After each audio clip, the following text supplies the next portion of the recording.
तो हेलो दोस्तों, स्वागत है आप सभी लोगों का हमारे यूट्यूब चैनल सम्राट किरण में। तो दोस्तों, मेरा नाम है आकाश और इस वीडियो में हम बात करने वाले हैं प्रकाश के परावर्तन तथा अपवर्तन चैप्टर को लेकर। ठीक है, बहुत अच्छे तरीके से इस चैप्टर को हम लोग गहन अध्ययन करने वाले हैं और यह प्रकाश परावर्तन तथा अपवर्तन का पार्ट फर्स्ट है। ठीक है, अब कम से कम 3 या 4 चाहे 5 पार्ट में आए, लेकिन संपूर्ण रूप से ये चैप्टर आपके हाथों में होगा। समझ लीजिए, इतना अच्छे तरीके से मैं एक्सप्लेन करके सब कुछ बताने वाला हूँ। ठीक है, तो इस चैप्टर को ध्यान से पढ़िएगा आप लोग। ठीक है, कोई दिक्कत नहीं होगी इस चैप्टर में।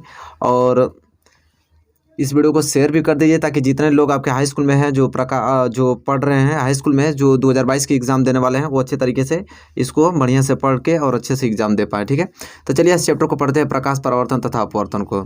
देखिए, सबसे पहले हम लोग क्या जाने की हेडिंग डालिए प्रकाश। अब प्रकाश क्या होता है इसको जान लेते हैं। ठीक है, प्रकाश हेडिंग यहाँ पे डाल के लिखना है कि प्रकाश एक ऊर्जा का रूप है जिसकी सहायता से हम वस्तुओं को क्या कर सकते हैं, देख सकते हैं। तो प्रकाश एक ऊर्जा होता है जिसकी सहायता से हम क्या कर सकते हैं, वस्तु को देख सकते हैं। कोई डिफिनेशन आपसे पूछे कि प्रकाश किसे कहते हैं, तो आप आराम से सिंपली डिफिनेशन बता सकते हैं कि प्रकाश एक ऊर्जा का रूप है जिसके सहायता से हम वस्तुओं को क्या कर सकते हैं, देख सकते हैं। अब बात ये आती है कि हम वस्तुओं को देखते कैसे हैं। ठीक है, वस्तु दिखाई कैसे देती है, तो हेडिंग डालिए वस्तु का दिखाई देना। और यहाँ पे पढ़ेंगे तो आपको क्लियर हो जाएगा कि वस्तु में कैसे दिखाई देती है। देखिए, लिखा है कि जब किसी वस्तु पर प्रकाश गिरता है, जब किसी वस्तु पर प्रकाश गिरता है तथा वस्तु प्रकाश को परावर्तित कर देती है, तो परावर्तित प्रकाश हमारी आंखों तक पहुंचता है, जिससे वस्तु का प्रतिबिंब आंख के रेटिना पर बनता है और हमें वस्तु का वस्तु दिखाई देने लग जाती है।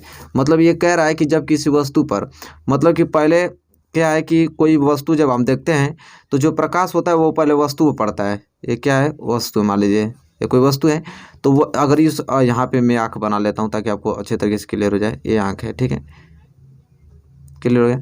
तो देखिए क्या होता है कि प्रकाश सबसे पहले कहाँ पड़ेगा, वस्तु पे। प्रकाश कहाँ पड़ेगा, वस्तु पे। तो वही कह रहा है कि जब किसी वस्तु पर प्रकाश गिरता है तथा वस्तु प्रकाश को परावर्तित कर देती है, तो ये जो वस्तु है, ये वस्तु क्या करती है, प्रकाश को परावर्तित कर देती है। और परावर्तित करने के बाद तब जाके आप कहाँ, हमारे आंखों तक पहुँचता है और इसका प्रतिबिंब हमारे रेटिना पर बनता है स्पष्ट रूप से, तब जाके हमें वस्तु दिखाई देती है।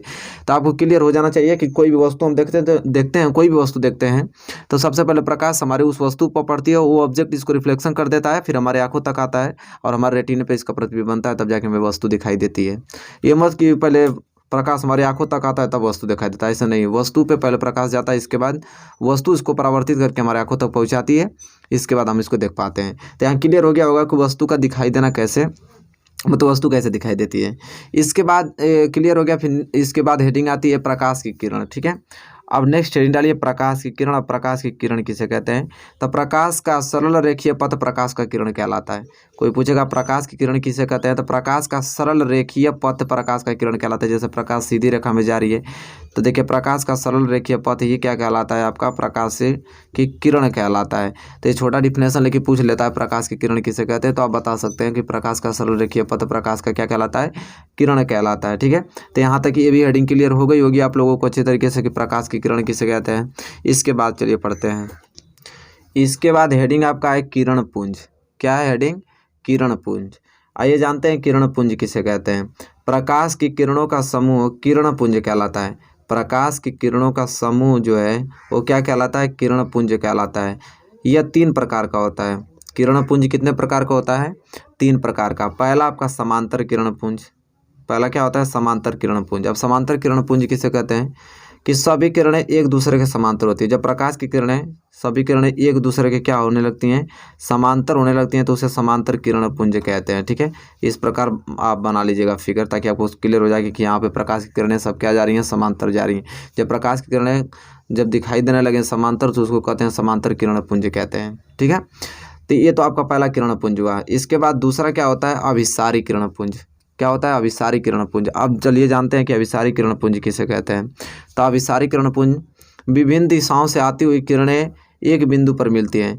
जब विभिन्न दिशाओं से आती हुई किरणें जब एक बिंदु पर मिलती हैं तो उसे हम अभिसारी किरण पुंज कहते हैं। जैसे देखिए ये बिंदु है, तो यहाँ से किरण आ रही है, इधर से किरण आ रही है और इधर से किरण आ रही है। किरण आके किसी एक बिंदु पे क्या हो जा रही है, मिल जा रही हैं। तो वही कह रहा है कि विभिन्न दिशाओं से आती हुई किरणें एक बिंदु पर जब मिलती हैं तो उसे अभिसारी किरण पुंज कहते हैं। ठीक है, क्या कहते हैं, अभिसारी किरण पुंज कहते हैं। ये आपको क्लियर हो जाना चाहिए, क्लियर हो भी गया होगा कि अभिसारी किरण पुंज किसे कहते हैं। ठीक है, चलिए जब अभिसारी किरण पुंज भी क्लियर हो गया और यहाँ पे आपको समांतर किरण भी पुंज आपको समझ में आ गया। जब प्रकाश की किरणें समांतर जाती हैं तब वहाँ पे उस समय समांतर किरण पुंज कहलाता है। अभिसारी किरण पुंज मतलब कि विभिन्न दिशाओं से आती हुई किरणें जब एक बिंदु पर मिल जाती हैं तो अभिसारी किरण पुंज कहलाता है। ठीक है, यहाँ तक क्लियर। तो किरण पुंज दो हमने पढ़ लिया। लास्ट किरण पुंज पढ़ने वाले हैं, उसका नाम है अपसारी किरण पुंज। ठीक है, अपसारी मतलब फैलना, एक बिंदु से फैलती हैं किरणें। तो अब चलिए जान लेते हैं डिफिनेशन। अपसारी किरण पुंज किसे कहते हैं कि एक बिंदु स्रोत से निकलकर किरणें विभिन्न दिशाओं में फैलती हैं, उसे हम क्या कहते हैं? अपसारी। देखिए एक बिंदु है, इस बिंदु से प्रकाश की किरणें चारों दिशाओं में इधर उधर जा रही हैं, तो इसे कहते हैं अपसारी किरण पुंज। कि एक बिंदु स्रोत से निकलकर किरणें विभिन्न दिशाओं में फैलती हैं, उसे हम अपसारी किरण पुंज कहते हैं। तो क्लियर हो गया होगा आप लोगों को कि किरण पुंज किसे कहते हैं, वो कितने प्रकार के होते हैं। ठीक है, नो डाउट होना चाहिए आप लोगों को कि किरण पुंज प्रकाश की किरणों का समूह किरण पुंज कहलाता है। यह 3 प्रकार का होता है। समांतर किरण पुंज, ये तो जानेंगे आप लोग, जो कि समांतर रेखा में जाती हैं। अभिसारी किरण पुंज जो कि विभिन्न दिशाओं से आकर एक बिंदु पर मिलती हैं, और अपसारी किरण पुंज की एक बिंदु से निकलकर विभिन्न दिशाओं में जब प्रकाश की किरणें फैलती हैं तो वहाँ पे अपसारी किरण पुंज कहलाता है।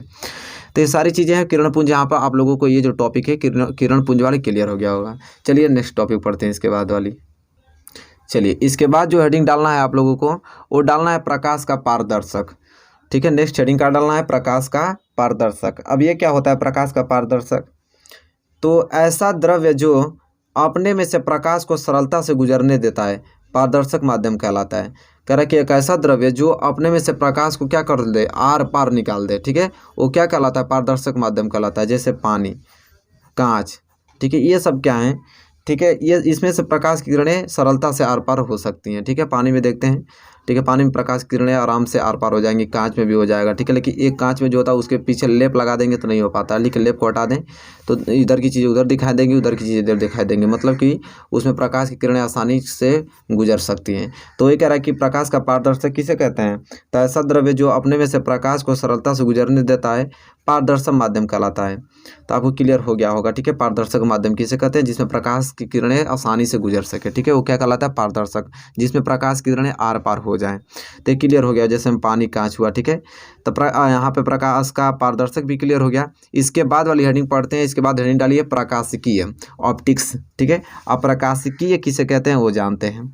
तो यहाँ पर लिखा है कि विज्ञान की वह शाखा जिसमें प्रकाश की प्रकृति व गुणों का अध्ययन किया जाता है, प्रकाशिकीय कहलाता है। कह रहा प्रकाशिकीय उसे कहते हैं कि विज्ञान की वह शाखा जिसमें हम प्रकाश की सारी डाटा को इंक्लूड करते हैं कि प्रकाश की प्रकृति कैसे है, कैसे गमन करती है, उसमें क्या चीज़ें होती हैं, उसके गुण धर्म क्या हैं। तो वो जिसको अध्ययन करते हैं वही अध्ययन पूरा आपका प्रकाशिकीय कहलाता है। मतलब प्रकाशिक के अंदर ही उन चीज़ों का गहन अध्ययन करते हैं हम लोग। ठीक है, तो उन चीज़ों को, उनके बारे में जानना, उनके डाटा को कलेक्शन करना, उनके गुण धर्म के बारे में जानना, ये हमारी प्रकाशिकीय ऑप्टिक्स कहलाता है। ठीक है, आपको क्लियर हो गया होगा कि विज्ञान की वह शाखा जिसमें प्रकाश की प्रकृति व गुणों का अध्ययन किया जाता है, प्रकाशिकीय कहलाता है। ठीक है, तो प्रकाशिकीय आपको भी यहाँ पे क्लियर हो गया होगा। इसके बाद वाली हेडिंग डालते हैं। इसके बाद नेक्स्ट हेडिंग है किरण प्रकाशिकीय। वो तो प्रकाशिकीय था, अब यहाँ पे किरण प्रकाशिकीय है। अब जान लेते हैं किरण प्रकाशिकीय क्या होता है। ठीक है, तो यहाँ पे देखिए किरण प्रकाशिकीय क्या होता है, रे ऑप्टिक्स उसको बोलते हैं। अब रे ऑप्टिक्स क्या कहता है कि प्रकाशिकीय का वह भाग जो प्रकाश को किरण के रूप में मानकर उसकी गति का अध्ययन किया जाता है, इसमें हम प्रकाश के परावर्तन, अपवर्तन आदि गुणों का अध्ययन करते हैं। कह रहा है कि प्रकाशिकीय का वह भाग जो प्रकाश को किरण के रूप में मानकर उसकी गति का अध्ययन किया जाता है। अगर प्रकाश की गति का अध्ययन करना हो तो उसके हम एक क्या मानेंगे, एक किरण के रूप में, मतलब एक समांतर किरण के रूप में उसको मानकर उसकी गति का पता लगाएंगे। ठीक है, ठीक है, और उसमें यह हम पता लगाएंगे कि प्रकाश का परिवर्तन, अपवर्तन के गुणों के बारे में अध्ययन करेंगे, तो उसे हम किरण प्रकाशिकीय कहते हैं। मतलब किरण प्रकाशिकीय उसे कहते हैं कि अगर प्रकाश की गति के बारे में अगर जानना हो, प्रकाश के परावर्तन अपवर्तन के बारे में जानना हो, तो प्रकाश को एक किरण के रूप में मान के उसको उसकी गति का अध्ययन करते हैं। वही मेरा किरण प्रकाशिकीय कहलाता है, रे ऑप्टिक्स कहलाता है। ठीक है, ये किरण प्रकाशिकीय आपको अच्छे तरीके से क्लियर हो गया होगा। चलिए, किरण प्रकाशिकीय हो गया, तो इसके बाद वाली हेडिंग पढ़ते हैं, उसको नोट कीजिए। इसके बाद आता है तरंग प्रकाशिकीय। अब तरंग प्रकाशिकीय वेव ऑप्टिक्स किसे कहते हैं कि प्रकाशिकीय का वह भाग जो प्रकाश को तरंग के रूप में मानकर उसकी गति का अध्ययन किया जाता है। ठीक है, मतलब कि अप्रकाशिकीय का वह भाग, अब प्रकाश को अगर तरंग के रूप में, इस तरह तरंग के रूप में मानकर उसकी गति का अगर पता हम लगाते हैं और उसके बारे में अध्ययन करते हैं, तो बस तरंग प्रकाशिकीय वेव ऑप्टिक्स कहलाएगा। ठीक है, तो यहाँ आपको क्लियर हो गया होगा कि तरंग प्रकाशिकी कैसे कहते हैं कि जब प्रकाश की गति के बारे में, उसके गुणधर्म के बारे में, अगर प्रकाश का परावर्तन अपवर्तन के बारे में अध्ययन करना हो और उस किरण को हम एक तरंग के रूप में मानकर उसकी गति का पता लगाते हैं तो वहाँ पे वो क्या कहलाता है, तरंग प्रकाशिकी कहलाता है, वेव ऑप्टिक्स कहलाता है। ठीक है, तो यहाँ तक आप लोगों को अच्छे तरीके से क्लियर हो गया होगा। यहाँ तक तो नो डाउट होना चाहिए आप लोगों को। नोट्स वगैरह बनाकर मैं सारी चीज़ें समझा रहा हूँ, आपको सिर्फ नोट करना है, चीज़ों को समझते चलना है। तो यहाँ तक पार्ट पहला में क्लियर कर दिया। ठीक है, ज़्यादा मतलब आराम से पढ़ने वाले हैं सारे चैप्टर, कोई दिक्कत नहीं है कि एक घंटे क्लास चले, नहीं 10 मिनट 15 मिनट की सारी क्लासेस चलेंगे, बहुत अच्छे तरीके से आपको सारा चीज़ समझ में आ जाएगा। छोटा वीडियो रहेगा, आप आसानी से देख भी पाओगे, अच्छे तरीके से नोट भी कर पाओगे। ठीक है, तो ये क्लियर हो गया होगा आप लोगों को। यहाँ तक तरंग प्रकाशिकी तक क्लियर हो गया होगा पार्ट 1 में। ठीक है, इसके बाद वाले पार्ट में हम इसके आगे से डिस्कस करेंगे, मतलब इसे करते करते अब चाहे 7-8 पार्ट में जो भी हो, मैं संपूर्ण रूप से सारी चीज़ें क्लियर करके इसके न्यूमेरिकल वगैरह, मतलब पूरे चैप्टर ही हम लोग बहुत संपूर्ण रूप से पढ़ने वाले हैं। ठीक है, प्रकाश का परावर्तन तथा अपवर्तन। तो यहाँ तक तरंग प्रकाशिकी तक क्लियर हो गया होगा। आगे की वीडियो में यहीं से हम आगे स्टार्ट करेंगे। और वीडियो को लाइक नहीं किए तो लाइक कर दीजिए, चैनल पर नए हैं तो प्लीज़ चैनल को सब्सक्राइब कर लीजिए, साथ ही साथ बेल आइकन को प्रेस कर लीजिए। तब तक के लिए दोस्तों धन्यवाद, मिलेंगे आपसे नेक्स्ट वीडियो में।